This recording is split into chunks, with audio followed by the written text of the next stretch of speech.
velha imunda. Foi assim que ela me chamou. Não sabia que o áudio tinha vindo para mim. Eu ouvi, fiquei muda e fingi que não vi. Meu nome é Celina Alencar Diniz, tenho 78 anos e durante mais de 4 décadas fui uma das executivas mais respeitadas do setor farmacêutico da América Latina. Sabe quando você olha no espelho e não reconhece a pessoa que se tornou? Pois é.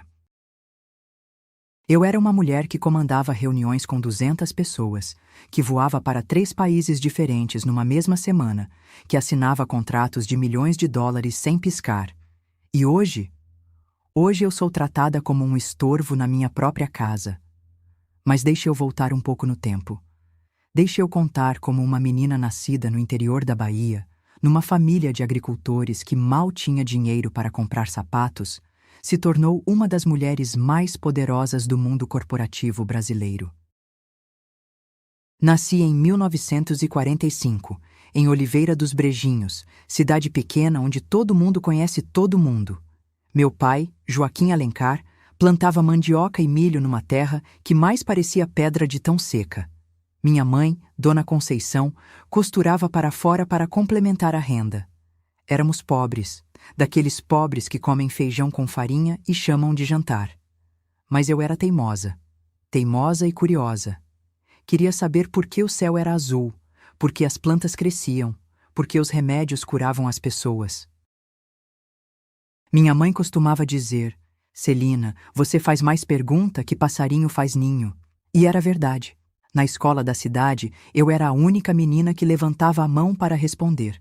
Os meninos riam, diziam que lugar de mulher era em casa, cuidando de panela. Mas a professora, Dona Eulália, via algo diferente em mim. Conceição, ela disse para minha mãe um dia, essa menina tem cabeça para estudar. Vocês deveriam mandá-la para Salvador, para ela fazer o ginásio. Meu pai quase engasgou com o café.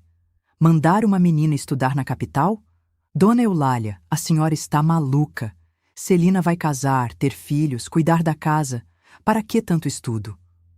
Mas minha mãe tinha outros planos. Ela juntou dinheiro costurando noite adentro por 2 anos. Vendeu as 3 galinhas que tínhamos, penhorou a aliança de casamento, pediu emprestado para os vizinhos. E em 1960, aos 15 anos, embarquei num ônibus rumo a Salvador com uma mala de papelão e 15 cruzeiros no bolso. Celina, disse minha mãe na despedida, apertando minhas mãos com força. Mulher é que nem chuva, às vezes vem, às vezes não. Você precisa ser sua própria sombrinha, entendeu? Entendi, e nunca mais esqueci. Em Salvador, morei numa pensão de freiras, dormindo num quarto com mais 5 meninas. Acordava às 5 da manhã para estudar antes das aulas, porque à tarde trabalhava numa farmácia para pagar as despesas. Foi lá que descobri minha paixão pelos medicamentos, pela ciência por trás de cada comprimido, de cada fórmula. O dono da farmácia, seu Antônio, um homem baixinho e bigodudo, no início me olhava com desconfiança. Menina, dizia ele, você tem certeza de que quer trabalhar aqui? Isso não é coisa para mulher. Seu Antônio, respondi, o senhor já viu algum remédio que só funciona em homem?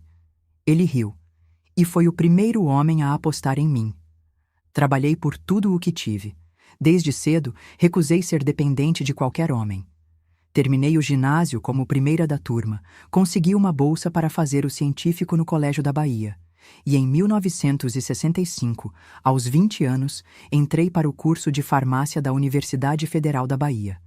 Era a única mulher da turma, 27 homens, e eu. Os professores me ignoravam nas aulas, os colegas faziam piadinhas, os laboratórios pareciam clubes masculinos onde eu era uma intrusa. Mas eu persistia. Estudava mais do que todos, tirava as melhores notas, fazia as melhores apresentações. Celina, disse o professor Rodrigues um dia, após eu ter apresentado um trabalho sobre farmacologia, você deveria considerar fazer pós-graduação. Tem cabeça para pesquisa. Professor, respondi, eu não quero só pesquisar remédios, quero fabricá-los. Ele riu, como se fosse uma piada. Fabricar? Celina, Você sabe o tamanho da indústria farmacêutica? Não é lugar para mulheres. Então vou ter que mudar isso, não é? Foi em 1968, no último ano da faculdade, que conheci Henrique Diniz. Ele era 3 anos mais velho, formado em engenharia, trabalhava numa empresa de importação e exportação. Alto, cabelos castanhos, olhos verdes que pareciam ver coisas que os outros não viam. Mas o que mais me atraiu nele não foi a aparência. Foi o fato de que ele me ouvia de verdade. Celina, ele disse na nossa terceira conversa, sentados numa lanchonete perto da universidade. Conte-me sobre seus planos profissionais. Nenhum homem havia me feito essa pergunta antes. Todos queriam saber sobre meus planos de casamento, de filhos, de vida doméstica. Henrique queria saber sobre meus sonhos profissionais. Quero trabalhar numa indústria farmacêutica, respondi. Quero entender como os medicamentos são desenvolvidos, produzidos, distribuídos. Quero fazer parte disso. E por que não ter sua própria empresa? A pergunta me pegou de surpresa. Minha própria empresa? Por que não? Você é mais inteligente que a maioria dos homens que conheço. Nos casamos em dezembro de 1969, 2 meses após minha formatura. Foi uma cerimônia simples na Igreja do Bonfim, com meus pais que vieram de Oliveira dos Brejinhos usando as melhores roupas que tinham. Minha mãe chorou o tempo todo, de orgulho, de saudade, de felicidade. Minha filha virou doutora.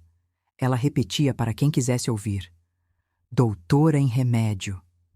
Henrique e eu nos mudamos para São Paulo em janeiro de 1970.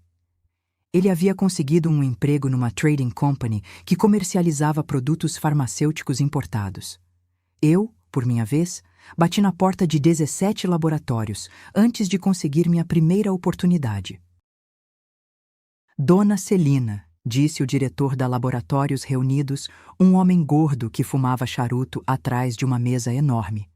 A senhora tem ótimas referências, mas nossos clientes não estão acostumados a negociar com mulheres. Doutor Antônio, respondi, usando o mesmo tom que usava com seu Antônio da farmácia. O senhor já viu algum medicamento que só vende para homem? Ele riu. E foi o segundo homem a apostar em mim. Comecei como assistente de marketing, ganhando menos da metade do que meus colegas homens recebiam. Mas eu não reclamei. Observei, aprendi, absorvi cada informação como uma esponja. Durante o dia, trabalhava na empresa. À noite, estudava sobre mercado farmacêutico, regulamentações, estratégias comerciais. Em 2 anos, eu já era supervisora. Em 4, gerente. Em 6, diretora regional. Os homens que riram de mim no início agora vinham pedir conselhos. As empresas concorrentes tentavam me contratar. Celina, disse Henrique uma noite, enquanto jantávamos em casa. Você está brilhando. Estou orgulhoso. E você não tem ciúmes? Não se incomoda que sua mulher ganhe mais que você? Pelo contrário, acho que casei com uma visionária. Era 1976. Eu tinha 31 anos e havia acabado de ser promovida a diretora nacional de vendas da Laboratórios Reunidos. Era a primeira mulher em posição de liderança executiva no setor farmacêutico brasileiro. As revistas especializadas faziam matérias sobre mim. A Dama de Ferro dos Medicamentos, chamavam. Foi nesse ano que decidimos ter filhos. Tentamos por 18 meses, até que, em março de 1978, Isadora nasceu. Linda, rosadinha, perfeita. Henrique chorou quando a viu pela primeira vez. Celina, ele disse, segurando nossa filha no colo. Ela vai ser tão forte quanto a mãe. Tirei 3 meses de licença maternidade, tempo recorde para uma executiva na época. A empresa quase entrou em pânico. Dona Celina, dizia o presidente, a senhora tem certeza de que vai voltar? Doutor Roberto, respondi. Uma mulher que consegue dar à luz é capaz de qualquer coisa. E voltei. Voltei mais determinada, mais focada, mais ambiciosa. Queria que Isadora crescesse vendo que mulher pode ser o que quiser ser. Mas o destino tinha outros planos para nós. Em outubro de 1978, quando Isadora tinha apenas 8 meses, Henrique embarcou numa missão comercial para a Alemanha. A empresa estava negociando a importação de equipamentos hospitalares, e ele era o responsável pelo projeto. Celina, ele disse na véspera da viagem, me abraçando na cama. Em 2 semanas estou de volta. Vamos comemorar o primeiro aniversário da Isadora juntos. Foram as últimas palavras que trocamos. O acidente aconteceu numa manhã nublada de outubro, próximo ao aeroporto de Frankfurt. O táxi que levava Henrique e outros 3 executivos brasileiros derrapou numa curva molhada pela chuva e bateu numa árvore. Henrique morreu na hora. Tinha apenas 34 anos. A notícia chegou até mim através de uma ligação da embaixada brasileira na Alemanha. Eram 7 da manhã em São Paulo. Isadora dormia no berço. Eu estava tomando café e lendo jornal, esperando o telefone tocar para falar com Henrique, como fazíamos todas as manhãs. Dona Celina Diniz? Disse a voz do outro lado da linha. Sim, sou eu. Aqui é Marcos, do consulado brasileiro em Frankfurt. A senhora está sentada? Meu mundo desabou naquele momento. De uma hora para outra, me vi viúva, mãe solteira de uma bebê de 8 meses, com uma carreira para tocar e um futuro completamente incerto. O velório foi no Rio de Janeiro, cidade natal de Henrique. Centenas de pessoas compareceram, colegas de trabalho, familiares, amigos da universidade. Todos falavam sobre que homem extraordinário ele era, sobre os projetos que tinha, sobre como era apaixonado pela família. Celina, disse a mãe dele, Dona Helena, me abraçando em frente ao caixão. Henrique sempre dizia que você era a mulher mais forte que conhecia. Agora você vai precisar de toda essa força. Força. Era isso que todo mundo esperava de mim. Que eu fosse forte, que eu aguentasse, que eu seguisse em frente. E foi exatamente isso que fiz. Na frente do caixão do Henrique, segurando Isadora no colo, fiz uma promessa silenciosa. Minha filha nunca sentiria falta de nada. Nunca saberia o que é necessidade. Nunca dependeria de homem nenhum para ser feliz. Cumpri essa promessa durante os próximos 40 anos. Mas como vocês vão ver, às vezes nossas melhores intenções se transformam nos nossos maiores erros. Voltei ao trabalho 3 semanas após o enterro. Era novembro de 1978 e a Laboratórios Reunidos estava enfrentando uma crise com um de seus principais fornecedores europeus. O presidente da empresa, Dr. Roberto, me chamou em sua sala no primeiro dia. Celina, disse ele, atrás da mesa de mogno que dominava o escritório. Primeiro, meus pêsames. Henrique era um homem excepcional. Obrigada, Dr. Roberto. Agora, preciso ser direto com você. Entendo que está passando por um momento difícil, mas temos uma situação delicada. O contrato com a Bayer está em risco. Eles estão questionando nossa capacidade de honrar os compromissos. Respirei fundo. O que precisa ser feito? Alguém precisa viajar para a Alemanha na próxima semana. Renegociar os termos, salvar o contrato. Normalmente seria o Henrique que... Eu vou, interrompi. Celina, você tem certeza? Com a criança pequena? Dr. Roberto, minha filha vai estar bem cuidada. E eu preciso trabalhar, agora mais do que nunca. A viagem para a Alemanha foi um marco na minha carreira. Não apenas salvei o contrato com a Bayer, como consegui condições ainda melhores do que as originais. O diretor alemão, Herr Schmidt, um homem sisudo de uns 50 anos, ficou impressionado. Frau Diniz, disse ele no último dia de negociação, sua empresa tem sorte de ter uma executiva como a senhora. Herr Schmidt, respondi, minha empresa tem sorte de ter uma viúva desesperada que não pode se dar ao luxo de fracassar. Ele riu. Foi o terceiro homem a apostar em mim. Quando voltei ao Brasil, Dr. Roberto me chamou novamente em sua sala. Desta vez, havia uma proposta na mesa. Diretoria-geral da empresa, com participação nos lucros e liberdade total para reestruturar as operações. Celina, Você salvou um contrato de 15 milhões de dólares. Provou que tem competência para liderar esta empresa. Doutor Roberto, posso fazer uma pergunta? Claro. Se eu fosse um homem viúvo com um filho pequeno, o senhor teria feito a mesma pergunta sobre ter certeza da viagem? Ele ficou vermelho. Provavelmente não. Então vamos esquecer que sou mulher e que sou viúva. Vamos falar apenas sobre competência. Aceita a proposta? Aceito, mas com uma condição. Qual? Quero creche na empresa, para funcionárias que são mães.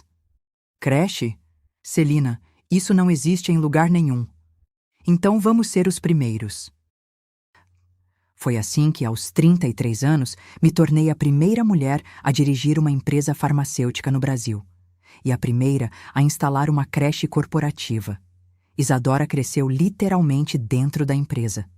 Durante o dia, ficava na creche que criamos no segundo andar do prédio. À noite, ia comigo para casa num apartamento de 3 quartos em Moema, que comprei com meu primeiro bônus de diretora. Mamãe, ela perguntava aos 4 anos, por que você trabalha tanto? Porque eu preciso cuidar de você, meu amor, e para cuidar bem, preciso trabalhar. Mas as outras mamães ficam em casa. As outras mamães têm papais que trabalham. Nós somos só nós duas, lembra? E por que não temos papai? Como explicar para uma criança que o pai morreu? Como falar sobre acidentes, sobre destino, sobre a injustiça da vida? Seu papai virou uma estrela no céu, disse, apontando pela janela. Ele cuida da gente de lá de cima. Era mentira, claro. Eu não acreditava em estrelas nem em anjos da guarda, mas mentiras doces às vezes são mais necessárias que verdades amargas. Os anos passaram voando. Isadora crescia linda e inteligente, sempre rodeada de babás carinhosas e tudo que o dinheiro podia comprar. Eu construía meu império farmacêutico, tijolo por tijolo, contrato por contrato, decisão por decisão. Em 1985, quando Isadora fazia 7 anos, fundei minha própria empresa, Diniz Pharmaceutical. Começou numa sala comercial em Pinheiros, com 5 funcionários e um sonho grande. Em 2 anos, já tínhamos representação em 4 estados. Em 5 anos, éramos a 3ª maior distribuidora de medicamentos do país. Mãe, disse Isadora aos 12 anos, você é famosa? Estávamos jantando em casa, uma rotina que eu fazia questão de manter, mesmo com a agenda impossível. Era raro, mas pelo menos 3 vezes por semana conseguíamos jantar juntas. Por que pergunta, filha? Porque vi sua foto numa revista na escola. A professora disse que você é importante. Sou importante para você. O resto não importa. Mas a verdade é que eu havia me tornado realmente importante no cenário corporativo brasileiro. Era convidada para palestras, entrevistas, consultorias governamentais. A mulher que revolucionou o mercado farmacêutico, as revistas me chamavam. Em 1990, quando Isadora completou 12 anos, tomei uma decisão que mudaria nossas vidas para sempre. Comprei a casa do Jardim Europa. Não era apenas uma casa, era uma declaração. 3 andares, 4 suítes, piscina aquecida, jardim de 300 metros quadrados, garagem para 4 carros. Custou uma fortuna, mas eu queria que Isadora tivesse tudo que eu não tive. Mãe, essa casa é nossa mesmo?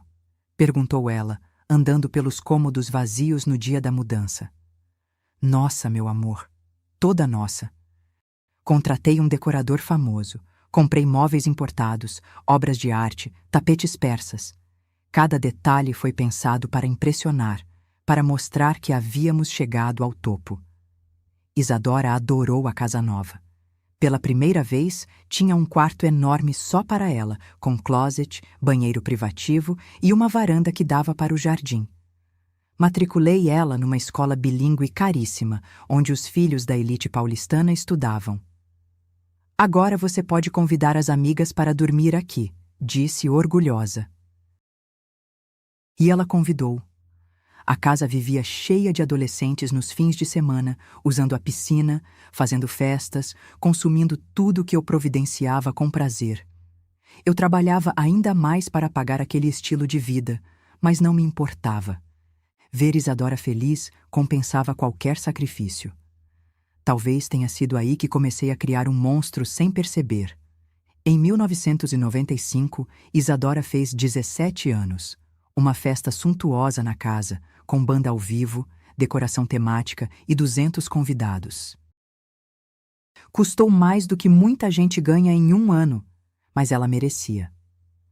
Mãe, disse ela, me abraçando depois que todos foram embora. Você é a melhor mãe do mundo. Naquele momento, me senti a mulher mais realizada do planeta. Conseguira dar à minha filha tudo o que sonhara dar: conforto, segurança, felicidade. Se soubesse o que estava por vir, talvez tivesse feito escolhas diferentes. Isadora se formou em 1996 e decidiu cursar administração na PUC. Eu estava nas nuvens. Finalmente ela seguiria meus passos, talvez um dia assumisse a empresa. Filha, disse no dia da matrícula, você pode trabalhar comigo nas férias, aprender o negócio de dentro. Ah, mãe, não sei se tenho vocação para isso. Como não? Você cresceu dentro da empresa. Cresci na creche da empresa. É diferente. Mas ela tentou. Durante as férias de 1997, Isadora passou 2 meses trabalhando no setor administrativo da Diniz Pharmaceutical. Era pontual, educada, mas claramente entediada. Mãe, disse ela no final do estágio, acho que não é para mim. É muito sério, muita responsabilidade. Responsabilidade. Eu havia passado a vida inteira assumindo responsabilidades e minha filha as considerava um fardo. Tudo bem, filha, você encontra seu caminho. E ela encontrou. Aos 20 anos, Isadora decidiu que queria ser influenciadora digital, profissão que nem existia direito na época. Queria viajar, fotografar, escrever sobre lifestyle. Mãe, posso usar seu cartão de crédito para uma viagem à Europa? Quero fazer um blog sobre cultura europeia. Como negar? Transferi R$ 20.000 para a conta dela e a vi partir para 2 meses entre Paris, Roma e Barcelona, postando fotos lindas e textos superficiais sobre descobertas pessoais. Quando voltou, estava diferente. Mais exigente, mais distante, mais mimada. Mãe, acho que vou trancar a faculdade. Quero me dedicar ao blog. Isadora, você precisa de um diploma. Para quê? Tenho você. E você tem dinheiro suficiente para nós duas. Aquela frase deveria ter sido um alerta vermelho. Mas eu estava tão orgulhosa do sucesso dela nas redes sociais, das fotos lindas, dos elogios que recebia, que não percebi o que estava acontecendo. Minha filha me estava se acostumando a viver de aparências bancadas por mim. Em 2000, aos 22 anos, Isadora conheceu Rodrigo, um publicitário bonitão que trabalhava numa agência famosa. Ele tinha carro importado, apartamento em Moema e um charme irresistível. Mãe, acho que encontrei o homem da minha vida, disse ela, radiante. Que bom, filha. Quando vou conhecê-lo? Rodrigo era tudo o que uma mãe poderia desejar para a filha. Educado, bem vestido, ambicioso. Jantou em casa várias vezes e sempre me tratou com respeito. Dona Celina, disse ele numa dessas ocasiões, Isadora me conta muito sobre sua trajetória. É inspiradora. Obrigada, Rodrigo. E você? Quais são seus planos? Queremos nos casar, constituir família, dar netos para a senhora. Netos. A palavra me emocionou mais do que esperava. E quando pensam em se casar? Logo que possível. Estamos procurando um apartamento? Por que apartamento? Interrompi. A casa é grande. Vocês podem morar lá enquanto se organizam. Isadora pulou no meu pescoço. Mãe, você é demais. 3 meses depois, eles se casaram numa cerimônia espetacular no Copacabana Palace, no Rio de Janeiro. 400 convidados, vestido de grife italiana, festa que durou até o amanhecer. A conta chegou a R$ 80.000, mas ver minha filha feliz não tinha preço. Rodrigo e Isadora se mudaram para a casa. Era temporário, eles diziam. Só até conseguirem comprar algo próprio. Temporário se estendeu por 3 anos. Em 2003, nasceu Rafael, meu primeiro neto. Um menino lindo, de olhos azuis e sorriso banguela que derretia meu coração. Eu estava nas nuvens. Vó, ele me chamava quando começou a falar. E eu derretia cada vez. Contratei uma babá em tempo integral. Reformei um quarto especialmente para ele. Enchi a casa de brinquedos importados. Rafael seria o neto mais mimado do mundo. Mãe, disse Isadora um dia, acho que vou parar de trabalhar. Quero me dedicar ao Rafael. Mas você mal trabalhava mesmo, filha. O blog dá trabalho, mas agora quero ser mãe em tempo integral. Como questionar? Eu havia passado a infância inteira longe dela por causa do trabalho. Se ela queria se dedicar ao filho, era um luxo que eu podia proporcionar. Em 2006 nasceu Thomas, outro menino lindo, desta vez com os olhos castanhos do pai. A casa ficou ainda mais movimentada, ainda mais cara de manter, ainda mais dependente do meu dinheiro. Mas eu estava realizada.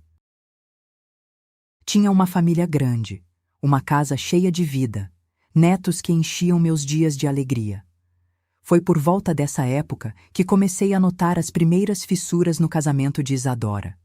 Rodrigo chegava cada vez mais tarde em casa. Isadora reclamava que ele não ajudava com as crianças. Havia discussões sussurradas que eu fingia não ouvir. Mãe, disse ela um dia enquanto tomávamos café na cozinha, acho que o Rodrigo está me traindo. Filha, você tem certeza? Mulher sabe, mãe. A gente sente. E o que você vai fazer? Não sei, estou perdida. 2 meses depois, Isadora descobriu que Rodrigo realmente tinha uma amante, a própria secretária, clichê dos clichês. Ela o confrontou numa terça-feira à noite. A discussão acordou as crianças, acordou a vizinhança, acabou com o casamento. Mãe, disse Isadora, chorando no meu ombro depois que Rodrigo saiu de casa. Não sei como vou criar os meninos sozinha. Você não está sozinha, filha. Tem a mamãe. E foi exatamente isso que aconteceu. Rodrigo se mudou, pagava uma pensão mísera e eu assumi a responsabilidade financeira total pela família. O divórcio do Rodrigo foi finalizado em 2007.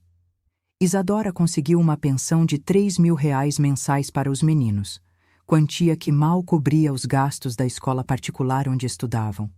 O resto, e o resto era muito, ficou por minha conta. Mãe, disse Isadora numa manhã, enquanto eu organizava as contas da casa, você acha que deveria voltar a trabalhar? O que você acha, filha? É que não sei fazer nada, sabe? Nunca trabalhei de verdade. E os meninos são pequenos, precisam de atenção. Então não se preocupe, concentre-se nas crianças. Eu cuido do resto. E cuidei. Escola particular de R$ 15.000 mensais para cada criança. Plano de saúde premium, inglês, natação, judô, tênis. Roupas de marca, tênis importados, videogames, bicicletas, tudo o que pediam. Rafael e Thomas cresciam como príncipes. Nunca ouviram um não pode financeiro na vida. Queriam algo? A avó comprava. Precisavam de algo? A avó providenciava. Vó, disse Rafael aos 8 anos, por que você compra tudo pra gente? Porque eu amo vocês, meu amor. Mas a mamãe do João não compra tudo que ele quer. Cada família é diferente, Rafael. Nossa família tem sorte. Sorte. Como se meu dinheiro fosse sorte e não 40 anos de trabalho duro. Em 2010, Isadora conheceu Marcelo, um empresário do ramo imobiliário. Homem bonito, bem-sucedido, dono de uma construtora média. Parecia perfeito, pelo menos no papel. Mãe, acho que encontrei meu segundo grande amor, disse ela, com os olhos brilhando. Que bom, filha. Quero conhecê-lo. Marcelo era diferente do Rodrigo, mais sério, mais maduro, mais calculista. Durante os jantares em casa, ele fazia muitas perguntas sobre minha empresa, meus investimentos, meus planos para o futuro. Dona Celina, disse ele numa dessas ocasiões, a senhora já pensou em diversificar os investimentos? O mercado imobiliário está aquecido. Tenho meus consultores, Marcelo. Obrigada pela sugestão. É que, bem, se um dia a senhora quiser investir em algum projeto nosso, um alarme soou na minha cabeça. Mas Isadora estava tão feliz, tão apaixonada, que resolvi dar o benefício da dúvida. Eles se casaram em 2011, numa cerimônia mais discreta que a primeira, apenas 100 convidados, numa pousada em Campos do Jordão. Ainda assim, custou R$ 40.000. Mãe, disse Isadora na véspera do casamento, obrigada por tudo, por me apoiar, por cuidar dos meninos, por tornar tudo possível. É para isso que as mães existem, filha. Marcelo se mudou para a casa também. Temporariamente, claro. Até eles conseguirem algo próprio. Mas em vez de sair da casa, ele começou a tratá-la como se fosse dele. Mudou a disposição dos móveis da sala, instalou uma churrasqueira no jardim sem me consultar, convidava amigos para jogos de futebol na TV, como se fosse o dono da casa. Celina, disse ele um dia, me chamando pelo nome sem o dona de sempre. Você não acha que essa casa é grande demais para uma pessoa só?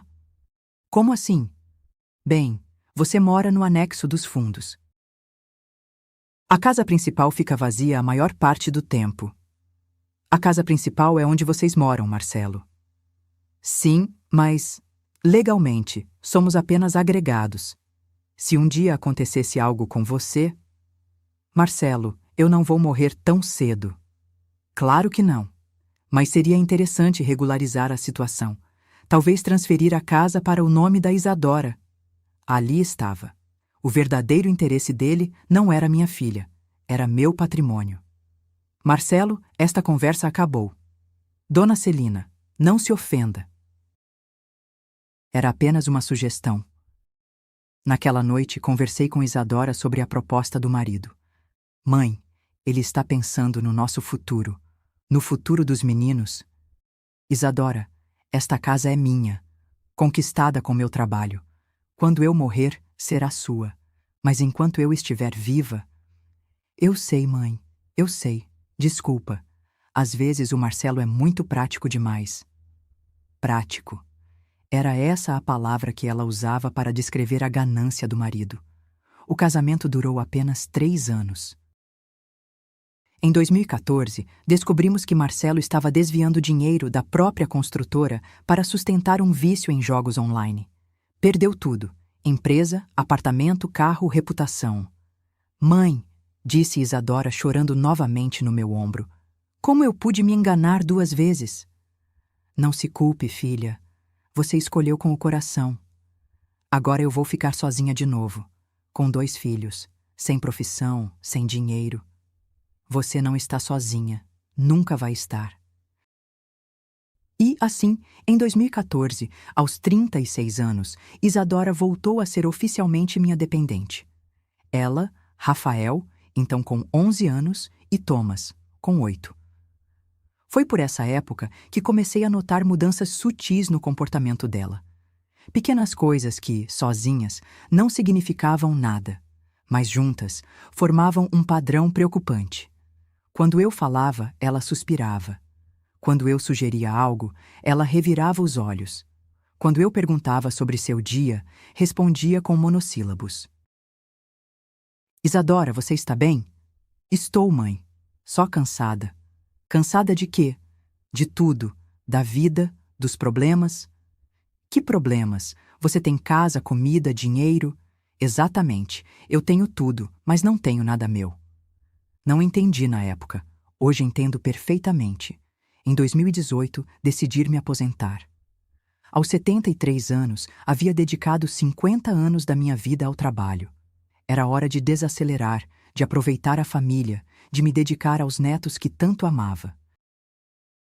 Vendi minha participação na Diniz Pharmaceutical para um grupo internacional por uma quantia que garantia nossa segurança financeira para sempre. Nunca mais precisaríamos nos preocupar com dinheiro. Mãe, disse Isadora quando contei a notícia, agora você vai poder viajar, descansar, aproveitar a vida. Vou aproveitar vocês, respondi. Vocês são minha vida. E era verdade. Não tinha outros amigos além dos colegas de trabalho. Não tinha hobbies além do trabalho. Não tinha vida além da família. Talvez tenha sido esse meu maior erro. Comecei a passar mais tempo em casa, mais tempo com os netos. Rafael estava com 15 anos, no auge da adolescência. Alto, bonito, mas completamente viciado em videogames e redes sociais. Rafael, não quer sair um pouco? Caminhar? Conversar? Ah, avó, depois. Estou numa partida importante. Thomas, com 12 anos, era mais acessível, mas também mais distante emocionalmente. Educado, mas frio. Thomas, como foi a escola hoje? Foi. O que você aprendeu? Coisas. Que coisas? Sei lá, vó. Coisas de escola. Tentava me aproximar, mas eles pareciam viver num mundo paralelo onde eu não tinha lugar. Isadora, por sua vez, passava os dias no celular, Instagram, WhatsApp, Facebook. Sempre conectada, sempre ocupada com pessoas que eu não conhecia, conversas que eu não participava. Filha, que tal jantarmos juntas hoje? Só nós duas? Ah, mãe, não posso. Vou sair com as meninas. Que meninas? Umas amigas, você não conhece. E saía. Voltava tarde, sempre de Uber pago com meu cartão de crédito. Comecei a me sentir invisível na minha própria casa. Durante o dia, ficava sozinha no anexo, pintando telas que ninguém via. À noite, jantávamos juntos, quando jantávamos, em silêncio, cada um no seu mundo. Isadora, disse uma noite, você está feliz? Estou, mãe. Por que pergunta? Não sei. Sinto que estamos distantes. Não estamos distantes, é que... Cada um tem sua vida, né? Sua vida. Como se minha vida não fizesse parte da vida dela. Foi em 2019 que decidi construir o ateliê no anexo. Precisava de algo meu, um espaço onde pudesse me refugiar, criar, existir. Mãe, você vai gastar dinheiro com isso? Perguntou Isadora quando viu os operários trabalhando. É meu dinheiro, filha. Eu sei, mas não acha meio desnecessário? Acho necessário para mim. Ah, tá. Você sabe o que faz. Sempre essa frase. Você sabe o que faz. Dita com o tom de quem acha que a pessoa não sabe nada. O ateliê ficou pronto em março de 2020, bem no início da pandemia. Foi minha salvação durante o isolamento. Enquanto todo mundo reclamava de ficar em casa, eu descobri o prazer de pintar, de criar, de me expressar através das cores. Vó, disse Thomas um dia, visitando meu ateliê. Seus quadros são bonitos. Obrigada, meu amor. Você gosta de pintar? Não sei. Nunca tentei. Quer tentar agora? Passamos uma tarde inteira pintando juntos. Ele fez um retrato meio torto do cachorro dos vizinhos, mas estava orgulhoso do resultado. Vó, você podia me ensinar mais vezes? Claro, quando quiser. Mas ele nunca mais quis, ou nunca mais teve tempo, ou nunca mais se interessou. A pandemia passou, a vida voltou ao normal, e eu continuei invisível. Cozinhava, limpava, pagava contas, resolvia problemas, mas ninguém me via realmente. Foi quando comecei a notar que eles falavam de mim como se eu não estivesse presente. A avó está esquisita ultimamente, ouvi Rafael comentar com Thomas. É verdade, fica só pintando aqueles quadros estranhos. E ela fica perguntando das nossas coisas o tempo todo. É meio chato. Chato. Meu interesse pela vida deles era chato. Uma noite, ouvi Isadora falando ao telefone na cozinha. Pensei que fosse com alguma amiga, mas prestei atenção. Não, ele não pergunta muito sobre dinheiro. A minha mãe controla tudo. É, É meio complicado, mas é o que tem. Pelo menos não preciso trabalhar. Pelo menos não preciso trabalhar. Como se viver às minhas custas fosse um favor que ela fazia para si mesma. Era março de 2023. Eu tinha 78 anos e começava a questionar se havia criado uma filha ou uma sanguessuga, se havia educado netos ou dois estranhos que me toleravam em troca de benefícios financeiros. Mas o que aconteceu numa terça-feira de março mudou tudo para sempre. Era fim de tarde. Eu estava no ateliê, limpando pincéis após terminar um quadro de girassóis, flores que sempre me lembravam do Henrique, porque ele dizia que eu era como elas, sempre procurando a luz. O celular apitou. Uma notificação no WhatsApp. Era de Isadora. Pensei que fosse algo trivial, lista de mercado, reclamação dos meninos ou mais um pedido de transferência bancária. Nos últimos anos, nossa comunicação se resumia basicamente a isso: pedidos e obrigações. Toquei no áudio sem pensar, e o que ouvi me paralisou completamente. Eu não aguento mais essa velha imunda. Nem sei como ainda consigo dividir teto com ela. Só de ouvir os passos dela de manhã me dá ânsia. A mulher não morre nunca, pelo amor de Deus. Fica lá pintando aqueles quadros horrorosos, fazendo barulho, perguntando das nossas vidas como se fosse da conta dela. Sinceramente, Amanda, às vezes eu penso em colocar ela num asilo. Seria mais fácil para todo mundo. 23 segundos. Um deslize. Um envio por engano. Mas 23 segundos que resumiram 40 anos da minha vida, dedicados a uma pessoa que me considerava um fardo. Velha e imunda. Minha mão tremia de tal forma que o pincel que eu segurava escorregou dos dedos e caiu no chão, deixando uma mancha azul cobalto no piso de madeira clara que eu havia escolhido com tanto carinho 3 anos antes. Olhei para o celular por longos minutos, como se o aparelho fosse me dar uma explicação, me dizer que aquilo era um mal-entendido, um equívoco tecnológico, qualquer coisa menos a verdade crua que acabara de ouvir. Não chorei, não gritei, não quebrei nada.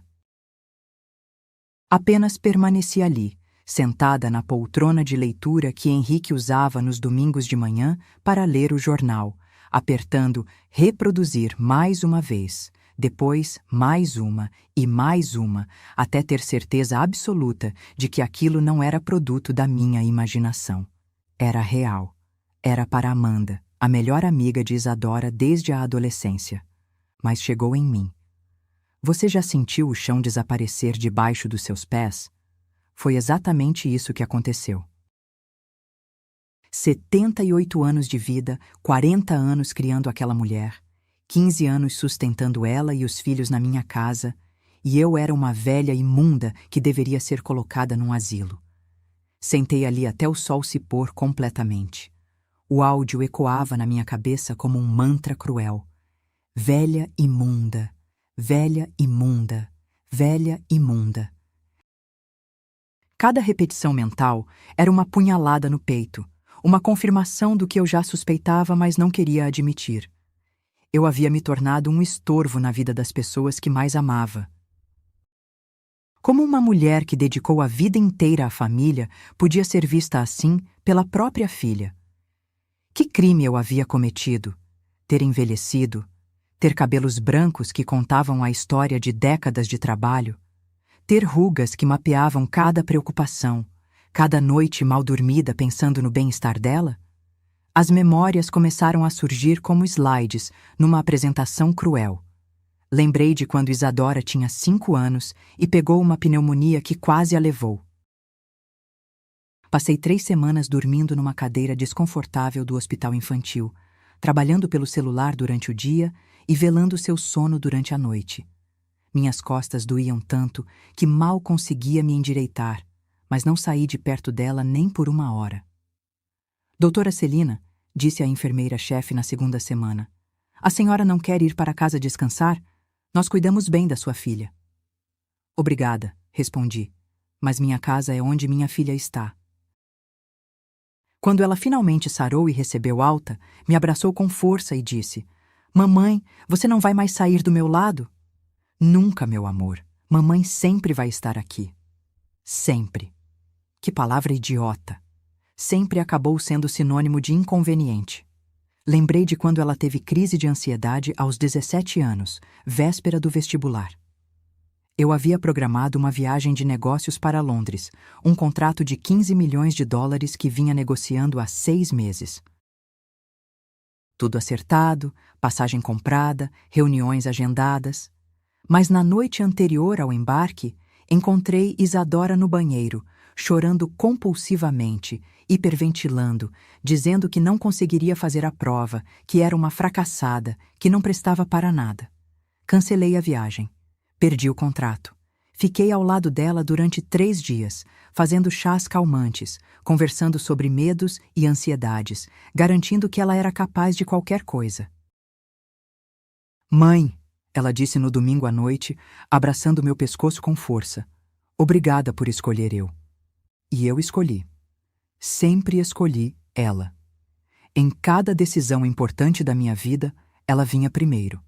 Lembrei dos 2 casamentos que paguei integralmente, das 2 formaturas que comemorei sozinha porque os maridos tinham compromissos mais importantes, das 2 separações que consolei, segurando a mão dela enquanto chorava e dizia que nunca mais confiaria em homem nenhum. Não se preocupa, filha, eu dizia todas as vezes. Você tem a mamãe, sempre vai ter a mamãe. Sempre. Lá estava essa palavra maldita de novo. Lembrei de todas as madrugadas que passei acordada quando os meninos eram bebês, porque Isadora estava exausta e precisava dormir. Eu, aos 65 anos, dando mamadeira, trocando fraldas, ninando crianças que não eram minhas porque queria que minha filha descansasse. Mãe, ela dizia de manhã, você é um anjo. Não sei o que seria de mim sem você. Um anjo que virou velha e imunda. Lembrei de cada conta que paguei, cada problema que resolvi, cada lágrima que enxuguei. Lembrei dos investimentos que fiz pensando no futuro deles, das economias que guardei para garantir que nunca passassem necessidade. E eles queriam me colocar num asilo. Quando finalmente consegui me levantar da poltrona, já passava das 10 da noite. Minhas pernas estavam dormentes de tanto tempo na mesma posição. Subi para a casa principal, onde todos já estavam recolhidos. A luz do quarto de Isadora ainda estava acesa, provavelmente no celular, conversando com as amigas, talvez rindo do áudio que mandou por engano para a própria mãe. Fui para a cozinha e, no piloto automático, comecei a preparar o jantar para o dia seguinte. Era quarta-feira, e às quartas eu sempre fazia lasanha, prato que toda a família adorava. Fiquei ali por quase 2 horas, camada por camada, molho por molho, como se a precisão culinária pudesse de alguma forma reorganizar o caos emocional que havia se instalado no meu peito. Enquanto a lasanha assava, sentei-me à mesa da cozinha, a mesma mesa onde tomávamos café da manhã há 15 anos, e tentei processar o que havia descoberto. Não era apenas o áudio, era a confirmação de algo que vinha sentindo há meses. Eu havia me tornado invisível na minha própria vida.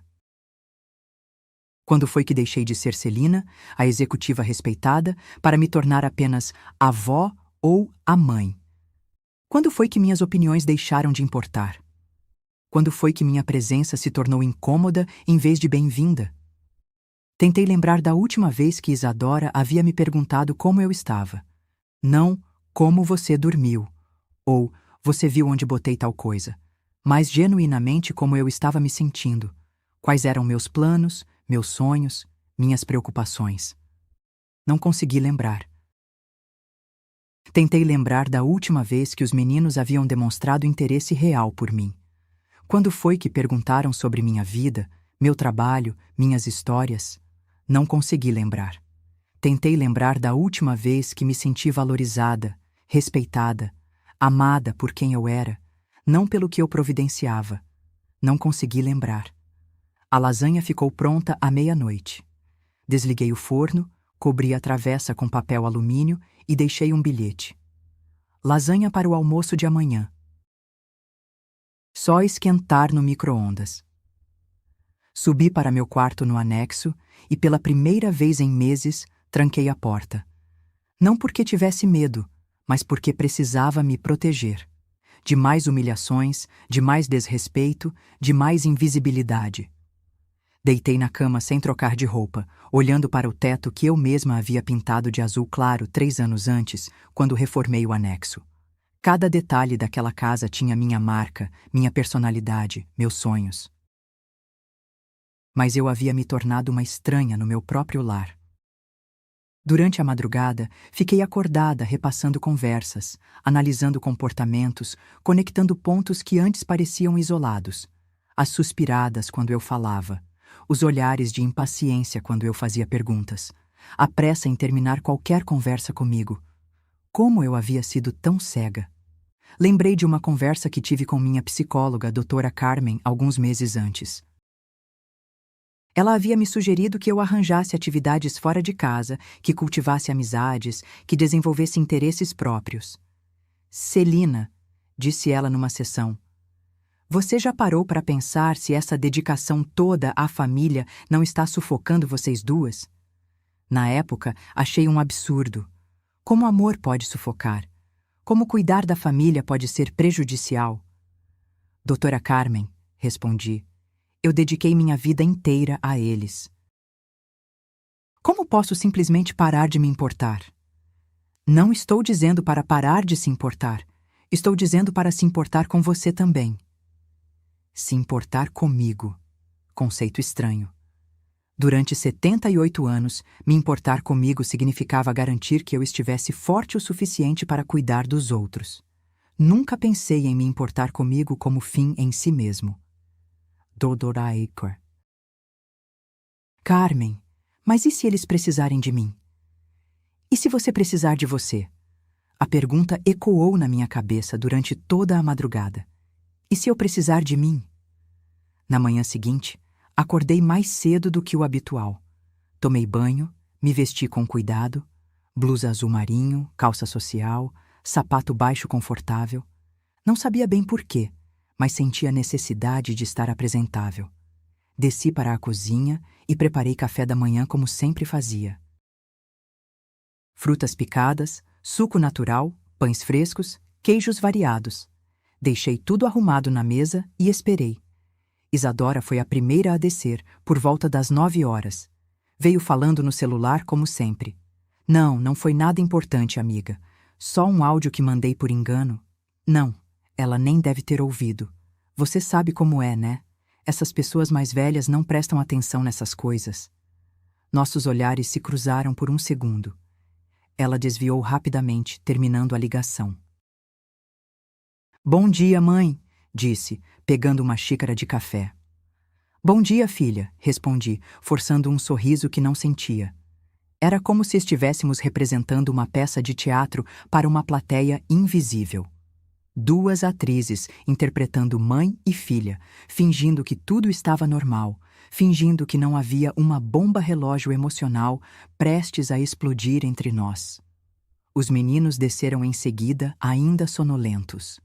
Rafael mexeu no celular enquanto comia cereal. Thomas pegou 2 fatias de pão e subiu direto para o quarto.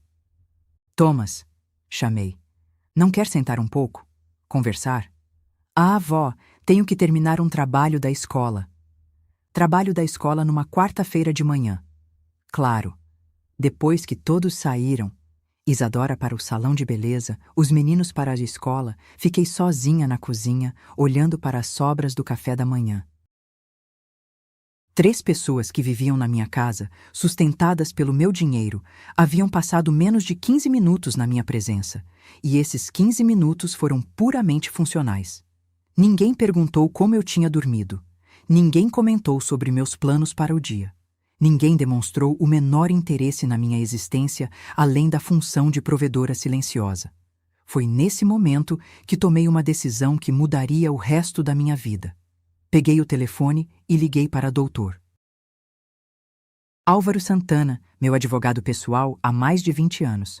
Um homem íntegro que conhecia toda a minha trajetória, desde os tempos em que precisei reestruturar a empresa após a morte do Henrique.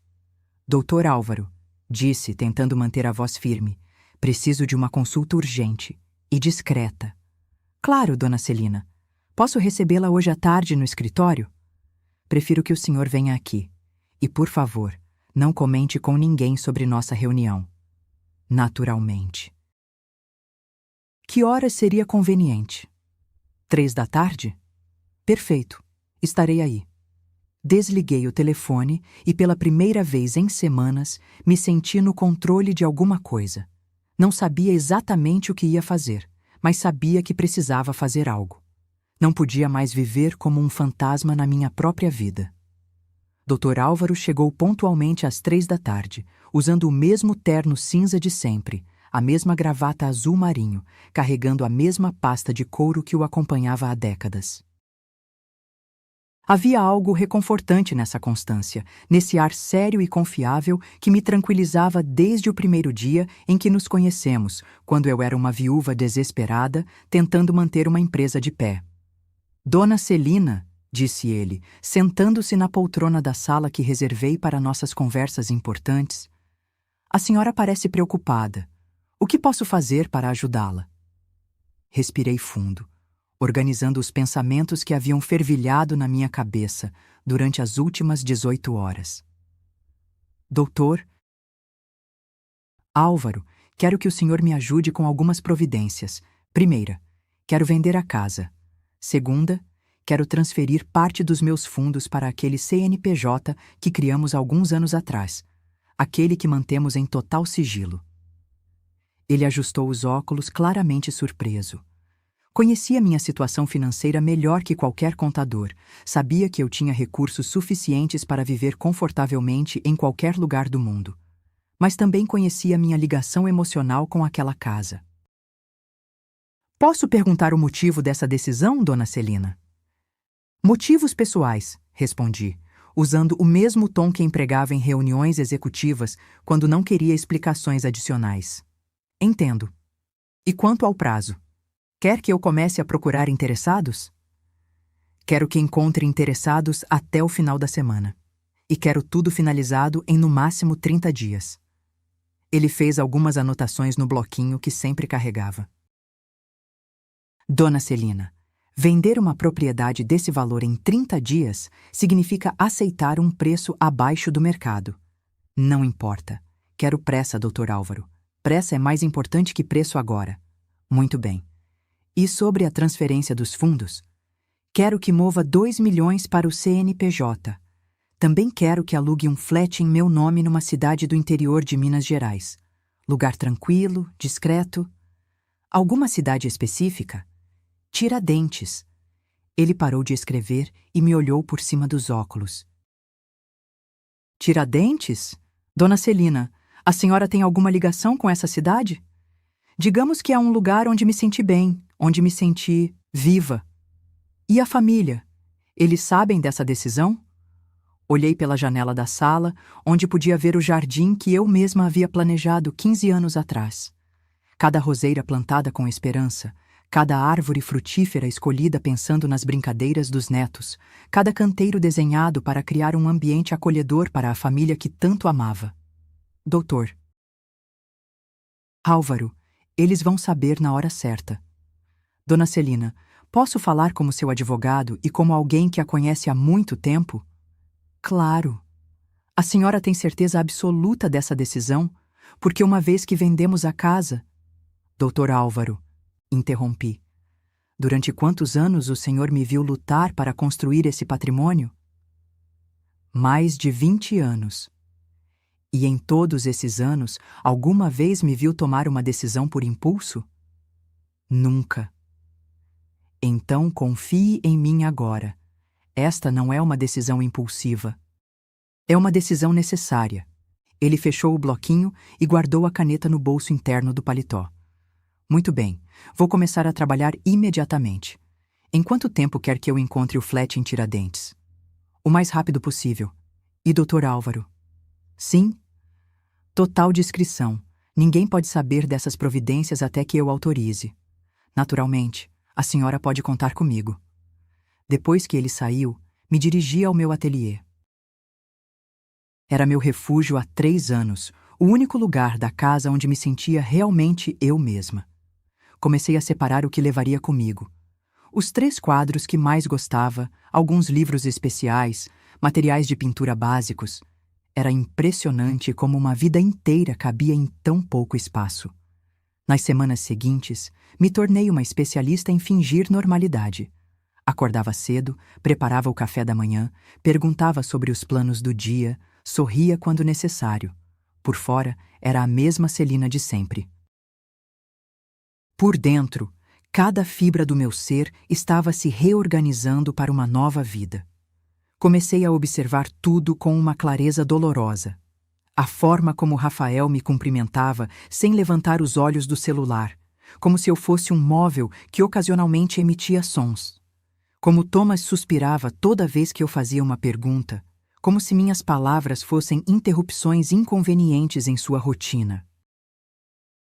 Como Isadora falava comigo, sempre usando aquele tom de quem está explicando algo óbvio para uma criança, principalmente quando o assunto envolvia dinheiro. Mãe, você lembra que é aniversário do Rafael semana que vem? Claro, filha. O que ele quer de presente? Ele estava olhando um iPhone novo, o último modelo. Quanto custa? Uns 5.000. Mas você sabe como é, né? Adolescente de hoje em dia.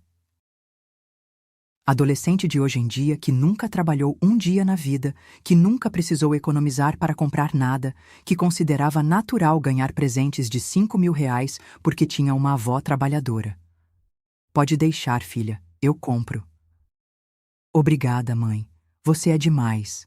Você é demais. Sempre essa frase quando eu abria a carteira.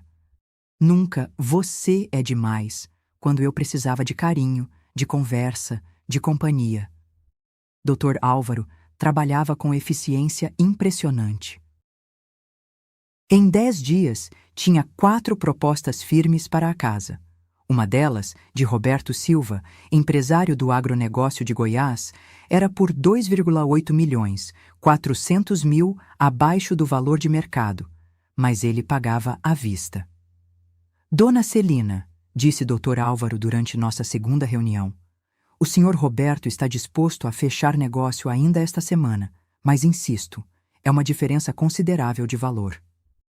Aceito a proposta, respondi sem hesitar. A senhora não quer pensar mais um pouco? Talvez conversar com a família. Dr. Álvaro, quanto vale minha dignidade? Ele me olhou sem entender. Quanto vale minha paz de espírito? Quanto vale acordar num lugar onde eu sou bem-vinda? Não tem preço. Ele respondeu, entendendo finalmente. Exato. 400 mil reais é um preço pequeno para pagar pela minha liberdade. Paralelamente, comecei a esvaziar discretamente meus cômodos no anexo. Livros que colecionei durante décadas, lenços de seda que comprei em viagens pelo mundo, objetos de arte que escolhi com carinho em galerias e leilões. Diários pessoais onde registrei 40 anos de vida profissional e pessoal. Tudo embalado com cuidado extremo e transportado em pequenas quantidades para o flat que Dr. Álvaro alugou para mim em Tiradentes. Um lugar simples, mas aconchegante, numa rua tranquila do centro histórico. Era durante esse processo de mudança gradual que percebi quantas memórias estavam guardadas naqueles objetos. Uma caneca que ganhei na primeira promoção. Um porta-retratos com foto minha e do Henrique na lua de mel. Um vaso que Isadora me deu no Dia das Mães quando tinha 8 anos. Cada item contava uma história. Muitas histórias felizes, algumas dolorosas, todas importantes na construção de quem eu me tornei. Mas era hora de construir novas histórias. Foi durante essa segunda semana que recebi uma ligação que mudaria tudo. Dona Celina, aqui é Lourdes de Tiradentes. A senhora se lembra de mim? Claro que me lembrava. Dona Lourdes havia sido minha guia não oficial durante aquela viagem transformadora de 2019.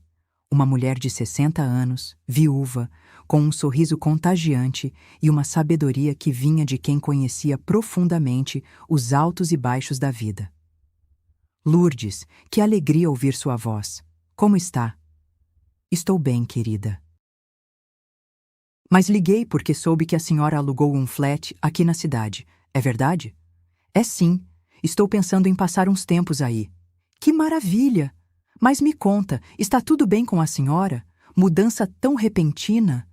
Algo na voz dela, uma preocupação genuína que não ouvia há meses, me emocionou. Lourdes, posso fazer uma pergunta? Claro. Você gostaria de um trabalho? Não como empregada, mas como companhia. Alguém para conversar, cozinhar junto, cuidar da casa. Ai, Celina, que proposta boa. Aqui em Tiradentes está difícil encontrar trabalho fixo. Mas me conta, o que aconteceu? A senhora sempre falava tanto da família. Respirei fundo. Era a primeira vez que alguém fazia essa pergunta de forma direta. Às vezes, Lourdes, a gente precisa aprender a se escolher primeiro. Houve um silêncio do outro lado da linha. Depois, sua voz veio mais suave. Entendo, querida. Entendo perfeitamente. Quando a senhora quer que eu comece? Pode ser mês que vem? Pode sim. Vou arrumar minhas coisas aqui. Ah, Celina. Sim? A senhora vai gostar de viver aqui. Tiradentes tem uma energia especial. As pessoas se curam aqui. Se curam. Que palavra perfeita. Enquanto organizava minha nova vida, a rotina em São Paulo continuava previsível. Isadora saía todas as manhãs para suas atividades, pilates, salão, almoços com amigas, sempre usando o cartão que eu pagava. Os meninos iam e voltavam da escola sem dirigir uma palavra além dos cumprimentos obrigatórios. Uma noite, Thomas desceu para a cozinha enquanto eu lavava a louça do jantar. Era raro alguém aparecer na cozinha depois das refeições. Geralmente todos subiam direto para os quartos. Vó, disse ele pegando um copo de água. Você está bem?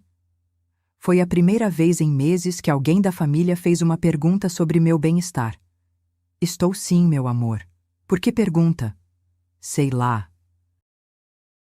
Você está meio quieta ultimamente. Diferente. Por um momento pensei em contar tudo. Sentar com ele na mesa da cozinha, explicar que eu não era uma velha imunda, que eu tinha sentimentos, sonhos, necessidades, que eu precisava me sentir amada e respeitada, não apenas tolerada.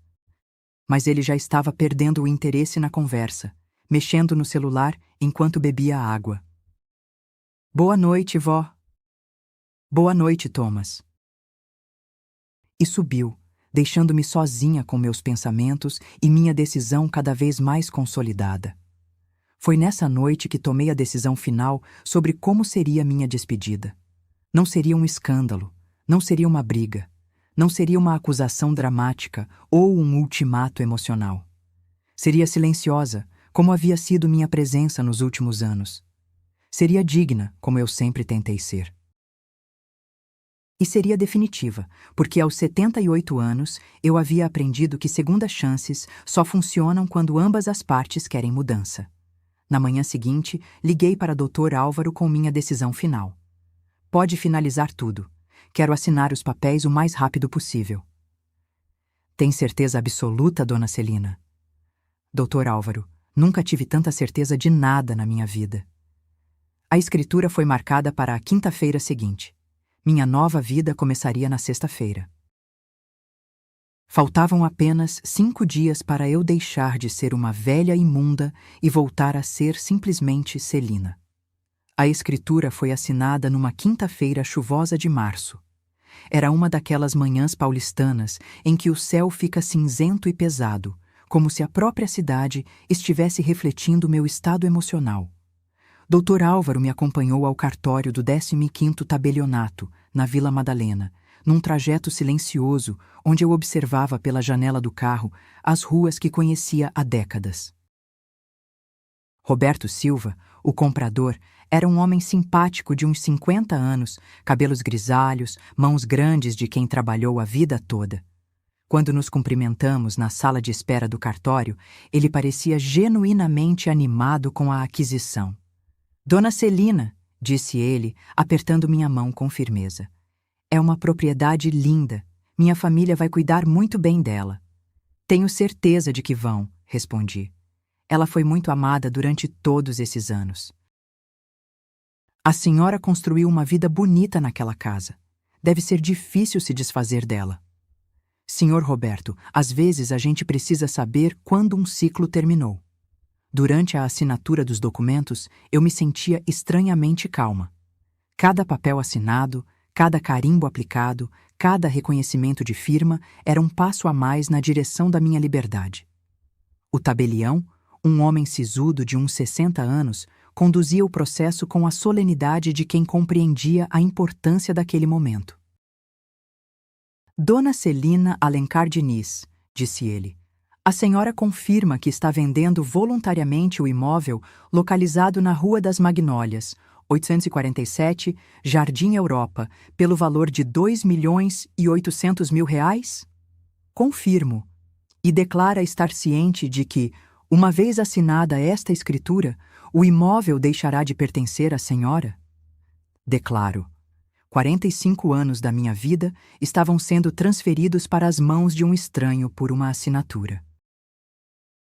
Mas em vez de tristeza, senti um alívio imenso, como se estivesse me libertando de uma prisão dourada. Quando saí do cartório, às 11 da manhã, o sol havia aparecido entre as nuvens. Dr. Álvaro me acompanhou até o carro que eu havia alugado para os próximos dias, um Civic prata, discreto e confortável. Dona Celina, disse ele, ajustando os óculos com aquele gesto que eu conhecia há décadas. Posso fazer uma pergunta pessoal? Claro, Dr. Álvaro. A senhora não vai sentir falta de tudo isso? Olhei ao redor, vendo o movimento da cidade que me acolheu durante 50 anos. As ruas onde construí minha carreira, os prédios onde fechei negócios importantes, as avenidas que percorri milhares de vezes pensando no futuro da minha família. Dr. Álvaro, o senhor sente falta de sapatos que machucam seus pés? Ele sorriu daquele jeito paternal que sempre me tranquilizava. Entendo perfeitamente. Não é raiva, doutor. É autopreservação. E quanto à família? Como pretende comunicar a decisão? Do meu jeito, na minha hora. Voltei para casa pela última vez como proprietária. Era estranho dirigir pelas ruas do Jardim Europa, sabendo que, em algumas horas, aquela não seria mais minha vizinhança. Cumprimentei mentalmente cada árvore da minha rua, cada casa conhecida, cada porteiro que me via passar durante anos. Quando cheguei, a casa estava vazia, como sempre na parte da manhã. Isadora no salão, os meninos na escola. Perfeito. Eu precisava de algumas horas sozinha para organizar os últimos detalhes. Subi para meu quarto no anexo e separei as roupas que levaria para Tiradentes. Escolhi apenas as peças que realmente gostava, deixando para trás ternos executivos e vestidos sociais que não fariam mais sentido na minha nova vida. Queria roupas confortáveis, cores alegres, tecidos leves que combinassem com a mulher que estava me tornando. Encontrei, no fundo do armário, uma blusa azul turquesa que havia comprado numa viagem à Grécia com Henrique em 1995. Na época, achei ousada demais para usar. Guardei com a promessa de que um dia teria coragem de vesti-la. Esse dia havia chegado. Por volta das 2 da tarde, comecei a preparar o que seria nossa última refeição juntos. Não que eles soubessem disso, claro. Escolhi fazer lasanha, o prato que sempre arrancava elogios de todos, especialmente do Rafael, que chegava a pedir segunda porção. Cozinhar sempre foi minha forma de demonstrar amor. Durante décadas, expressei meus sentimentos através de pratos caprichados, sobremesas especiais, cafés da manhã elaborados. Era minha linguagem afetiva, minha maneira de dizer eu me importo com vocês quando as palavras pareciam insuficientes. Enquanto preparava o molho bechamel, mexendo lentamente para não empelotar, como minha mãe me ensinou 60 anos atrás, refleti sobre quantas refeições havia preparado naquela cozinha. Quantos aniversários, quantas comemorações, quantas consolações em forma de comida. Lembrei do primeiro jantar que fiz para Henrique, ainda namorados, quando ele veio conhecer o apartamento em Moema. Eu estava tão nervosa que queimei o arroz e derramei molho na blusa. Ele riu e disse que era o jantar mais gostoso que já havia provado. Não é pela comida, disse ele, me abraçando na cozinha pequena. É pela companhia. Lembrei dos jantares elaborados que fazia quando Isadora era pequena, tentando compensar minha ausência durante o dia com refeições especiais à noite. Ela sempre elogiava, sempre pedia bis, sempre me abraçava depois de comer. Mamãe, você cozinha melhor que qualquer restaurante, dizia ela aos 8 anos. Quando foi que os elogios pararam de vir? Quando foi que minha comida deixou de ser especial para se tornar apenas obrigação? A lasanha ficou pronta às 4 da tarde. Deixei-a descansar no forno desligado e fui para a sala, onde me sentei no sofá que Henrique e eu escolhemos juntos em 1995. Era um sofá confortável, de couro marrom claro, que havia testemunhado tantas conversas importantes, tantos momentos familiares, tantas decisões que moldaram nossas vidas. Peguei papel e caneta, a Montblanc que ganhei de presente de aposentadoria, e comecei a escrever a carta que mudaria tudo. As palavras fluíam naturalmente, como se estivessem esperando anos para sair.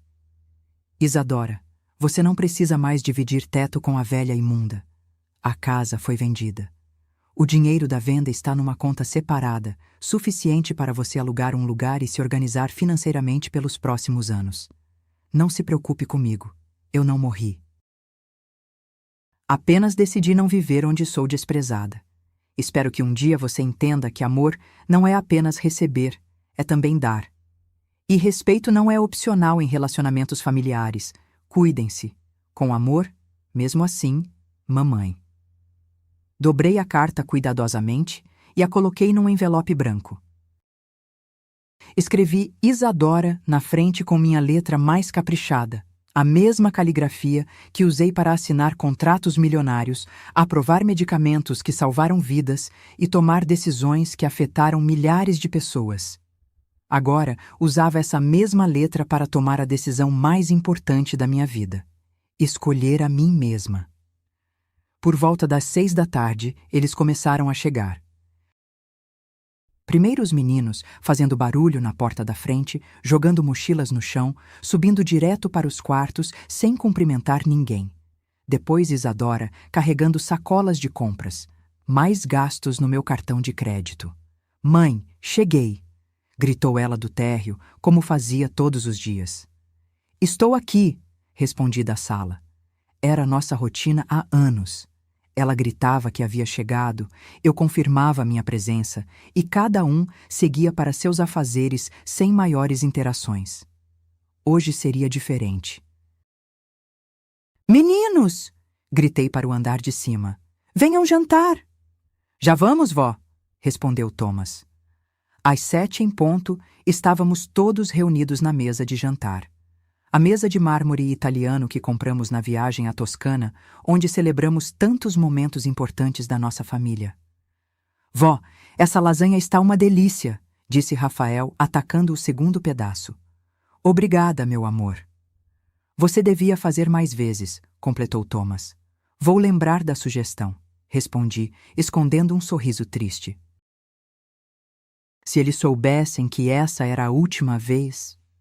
Isadora comeu em silêncio relativo, mexendo no celular entre uma garfada e outra. De vez em quando checava mensagens, respondia rapidamente, sorria para a tela. Provavelmente conversando com as mesmas amigas que ouviram ela me chamar de velha imunda. Mãe, disse ela sem levantar os olhos do telefone. Amanhã vou almoçar com a Márcia e a Patrícia. Posso usar seu cartão? Claro, filha. Obrigada. Ah, e o Rafael precisa de um tênis novo para a educação física. Pode comprar. E o Thomas quer ir no cinema com os amigos no sábado. Sem problema. Era sempre assim. Uma lista de gastos disfarçada de conversa familiar. Nunca, como foi seu dia, mãe? Ou, que planos você tem para amanhã? Ou, precisa de alguma coisa? Sempre eu providenciando, nunca eu sendo cuidada. Depois do jantar, eles subiram para os quartos como sempre. Rafael para o videogame, Thomas para o computador, Isadora para o celular. Ficaram comigo os pratos sujos, a cozinha desarrumada e o silêncio pesado de uma casa onde 5 pessoas viviam como estranhos educados. Lavei a louça pela última vez naquela pia onde tantas vezes me peguei chorando escondido, frustrada pela solidão que sentia, mesmo rodeada de família. Sequei cada prato com cuidado, guardei cada utensílio no lugar certo, deixei tudo organizado para quem viesse depois de mim. Às 10 da noite, subi para meu quarto. Peguei a mala que havia preparado durante a tarde, uma Samsonite discreta, mas elegante, que me acompanhava em viagens de negócios há anos. Dentro, apenas o essencial: algumas roupas, documentos importantes, os 3 quadros que pintei e que representavam minha redescoberta artística. Esperei até que toda a casa estivesse em silêncio. Por volta das 11h30, quando as luzes de todos os quartos se apagaram, desci silenciosamente para a sala. Coloquei o envelope no centro da mesa de jantar e o prendi com o pequeno vaso de cristal que ganhei no meu primeiro Dia das Mães como chefe de família. Ao lado, deixei as chaves da casa, incluindo a chave do anexo que seria demolido pelo novo proprietário para construir uma piscina maior. Peguei minha mala e caminhei até a porta da frente. Lourdes me esperava no carro alugado, uma Civic prata que ela havia trazido de Tiradentes especialmente para me buscar. "Pronta, querida?" perguntou ela, vendo minha expressão serena. "Mais do que nunca." Fechei a porta devagar, sem fazer barulho. Não bati a porta com raiva, não saí gritando acusações, não fiz drama. Simplesmente fechei um ciclo de 40 anos da forma mais digna que consegui. Desci os 3 degraus da varanda como se estivesse caminhando sobre nuvens. Cada passo me afastava do que fui e me aproximava do que podia me tornar. O jardim que plantei com tanto carinho parecia se despedir de mim através do perfume das rosas que floresciam no outono. Entrei no carro e não olhei para trás. Não por raiva ou ressentimento, mas por coragem. Coragem de começar de novo aos 78 anos. Coragem de escolher a felicidade em vez da obrigação. Coragem de ser Celina em vez de apenas mãe ou vó. Vamos, Lourdes. Para onde, querida? Para casa. E assim, às 11h45 de uma quinta-feira chuvosa de março, parti em busca do lugar onde meu coração pudesse finalmente ficar em paz. A viagem para Tiradentes durou 4h30.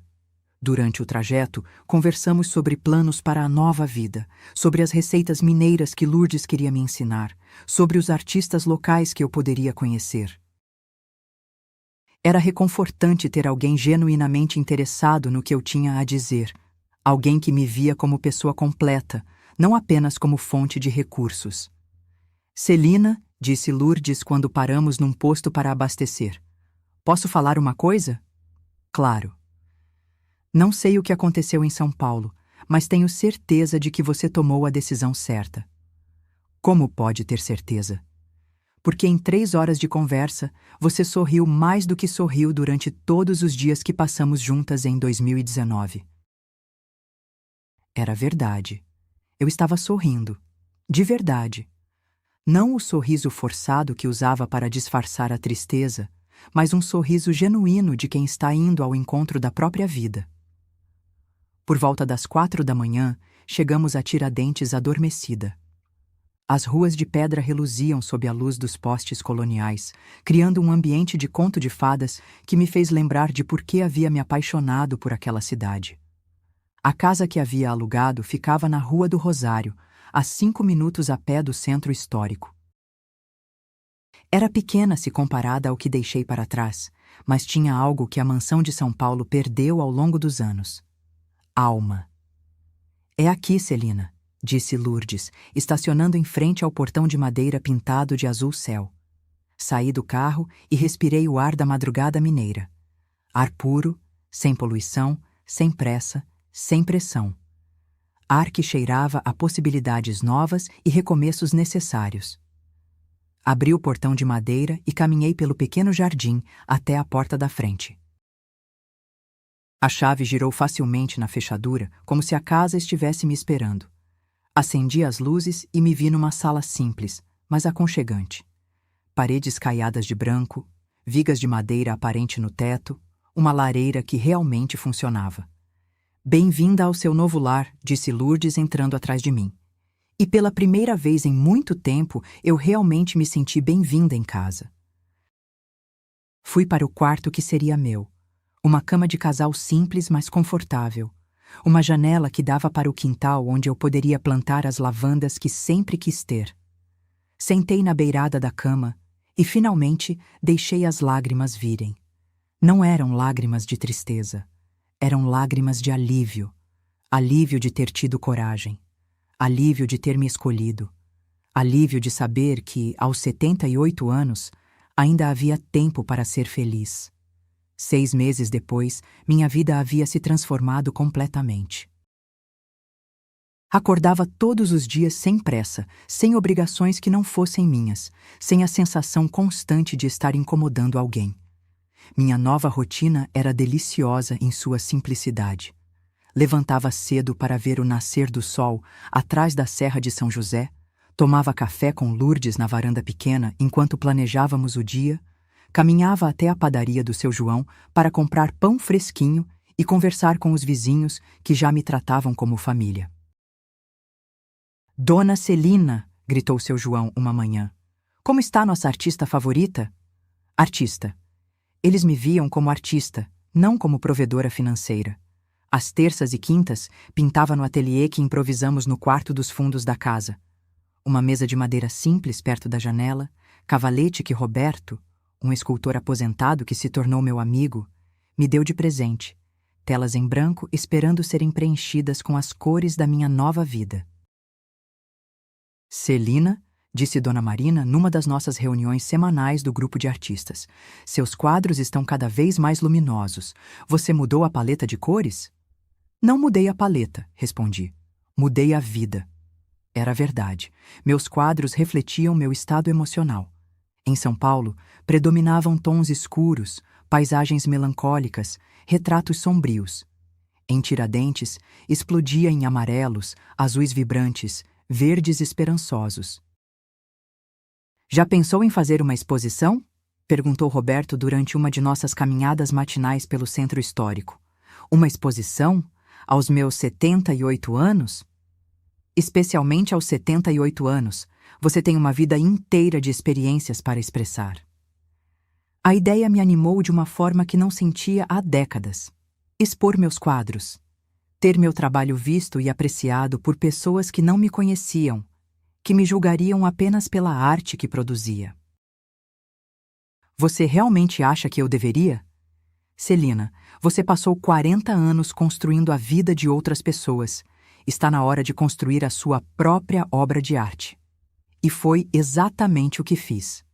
Em dezembro de 2023, 9 meses após minha chegada a Tiradentes, inaugurei minha primeira exposição individual. Novos Olhares. 26 quadros produzidos durante meu primeiro ano de liberdade. A abertura da exposição foi numa quinta-feira à noite, na Galeria Municipal. Compareceram mais de 100 pessoas, moradores da cidade, turistas, outros artistas, jornalistas do jornal regional.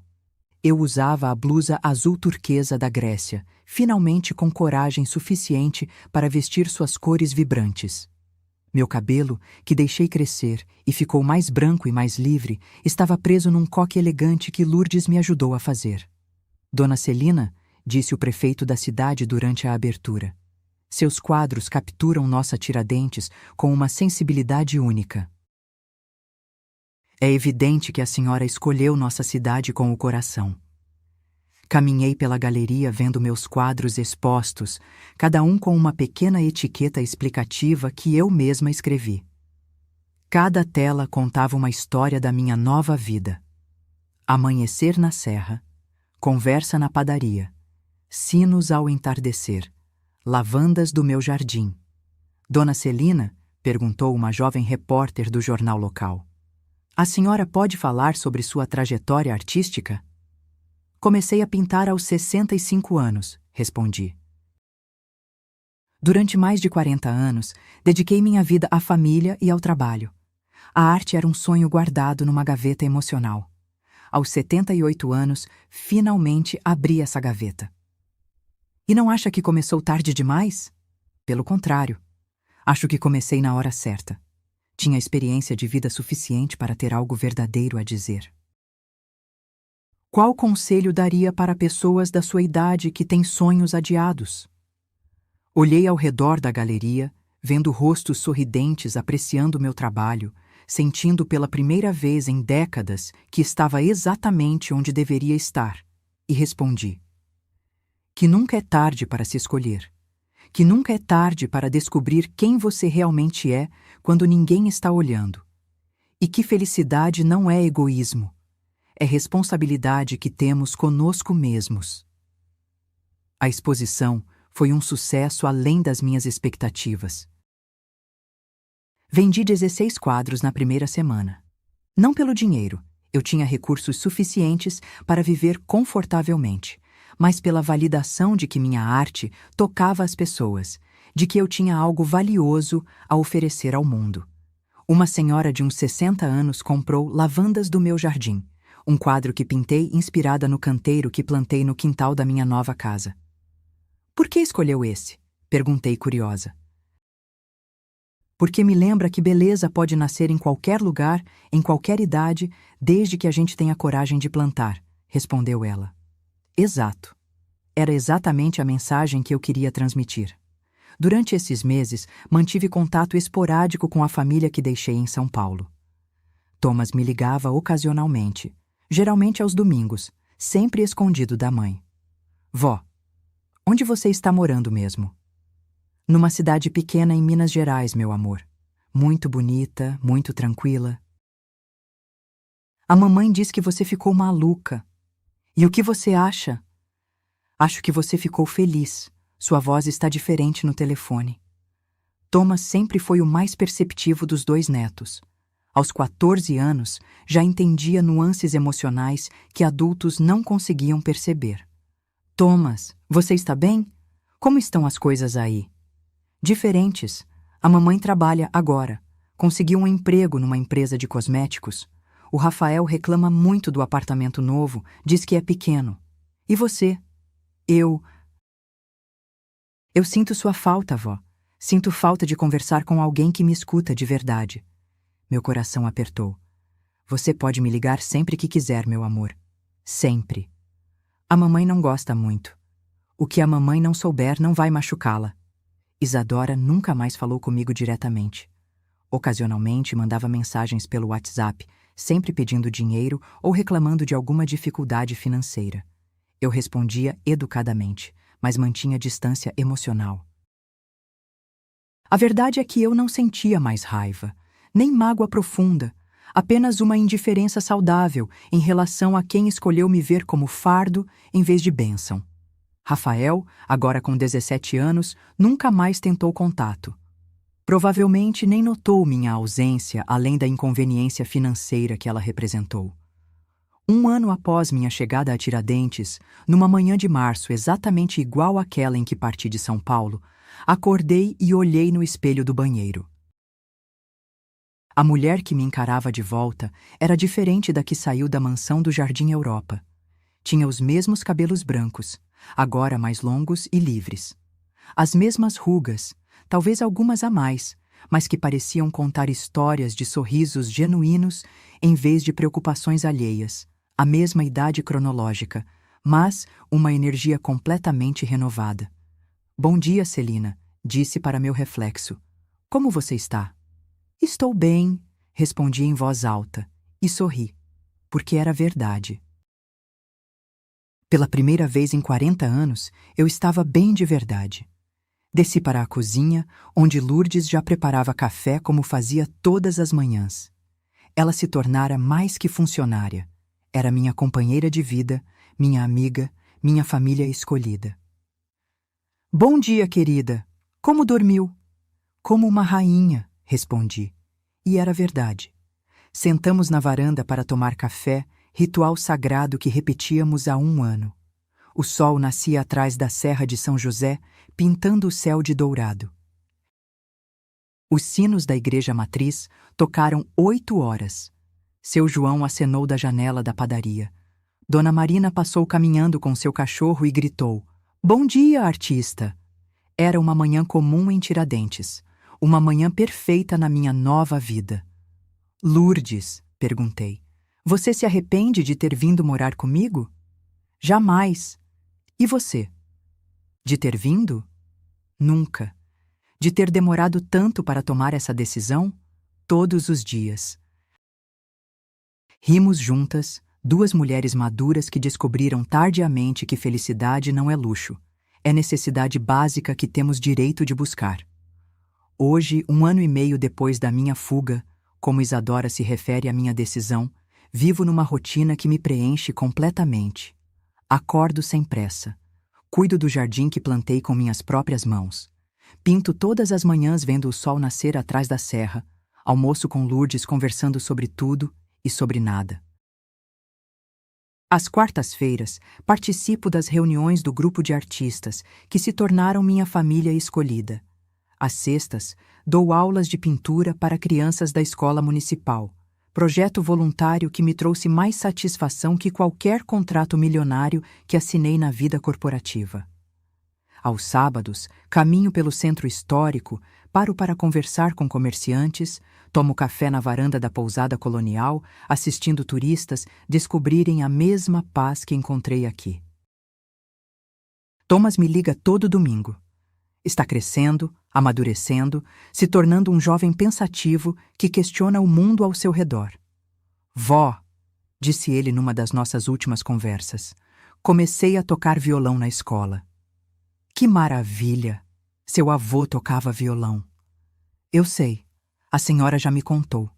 Quando eu ficar bom, vou tocar uma música para a senhora. Estarei esperando." "E Thomas?"